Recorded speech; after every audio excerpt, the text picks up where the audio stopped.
আসসালামু আলাইকুম মামা। ওয়ালাইকুম আসসালাম। তো মামা আজকে আমাকে নিয়ে আসলেন যে এই যে একটা পুরানো কীর্তি দেখানোর জন্য, তো এই সম্পর্কে যদি একটু জানাতেন কিছু। এটা হলো দমদম পীরের পুনরাবৃত্তি। এটা ওরা ব্রিটিশ পিরিয়ডের।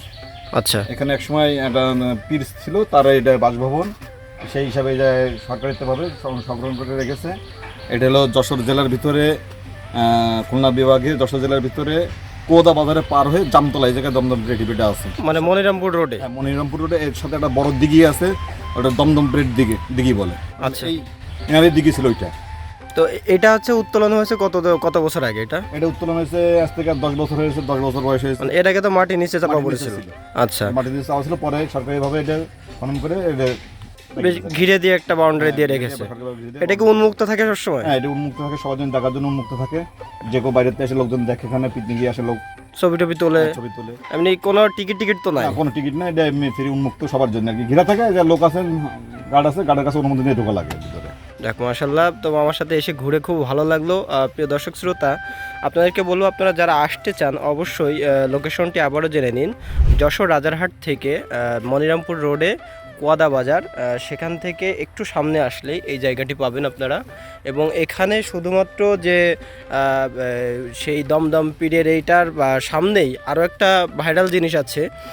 যে মামা এখানে যে ভাইরাল আপনি বললেন যে সোলা আছে, এখানে একটা নাম করা একটা সোলা আছে, জামতলা সোলা ঘর। এখান থেকে প্রতিদিন 4 থেকে 5 মণ সোলা বিক্রি হয়। মাশাআল্লাহ, এত পরিমাণ বিক্রি হয়। এটা বিকেলে আসলে আপনারা পাবেন। বিকেলে 3টা থেকে শুরু হয়, 3টা রাত্রে 9টার ভিতরে শেষ হয়ে যায়। আচ্ছা। খুব নাম করা সোলা এবং নাম করা দুধ চা সোলাটা পাওয়া যায় এই জায়গায় পাশে। এটা প্রাইসটা কেমন জানেন কি? প্রাইস 200 টাকা কেজি সোলা বিক্রি হয়। আচ্ছা, কেজি হিসেবে যে যতটুকু নেবে। চুই ঝাল থাকে, আস্ত রসুন দেওয়া থাকে। আচ্ছা, পার কেজি 200 টাকা। তো কেউ যদি ঘুরতে আসতে চায় তাহলে দেখা যাচ্ছে খাবার দাবারের একটা খুব সুন্দর একটা ব্যবস্থা আছে, সুন্দর একটা পরিবেশ আছে। এই পাশে দিঘি আছে, পুরানো কীর্তি আছে, ওই যে চায়ের দোকান, ছোলার দোকান আছে, সবই আছে এখানে। এটা পরিবেশটাও ভালো। দেখ মাশাআল্লাহ, তো দর্শক শ্রোতা আপনারা দেখুন যে কত চমৎকার। আমার কাছে মনে হলো বেহুলা লক্ষিন্দার যে আপনার মহেস্থানগড়ে প্রায় ওই কোয়ালিটির। আপনারা এখানে একটু মাঝে কিছু জায়গা অংশ এমন ফাঁকা, যেটা আমি মহেস্থানগড়ে দেখে এসেছি। বেশ সুন্দর ছবি তোলার জন্য বেশ পারফেক্ট একটা জায়গা এবং বেশ মনোরম একটা পরিবেশ।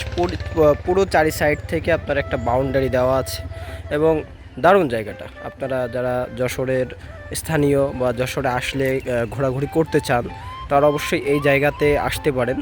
তো আজকে মামাকে আমি ধন্যবাদ দেবো যে আমাকে এত সুন্দর একটা জায়গা এনেছে, আমার বেশ ভালো লেগেছে। তো আপনাদের মাঝে একটু তুলে ধরলাম। আপনারা যারা আসতে চান অবশ্যই আসতে পারেন। অবশ্যই আমাদের কমেন্ট করে জানতে পারেন যদি লোকেশন জানতে কোনো অসুবিধা হয়। তো সকলে ভালো থাকবেন, সুস্থ থাকবেন। আল্লাহ হাফিজ।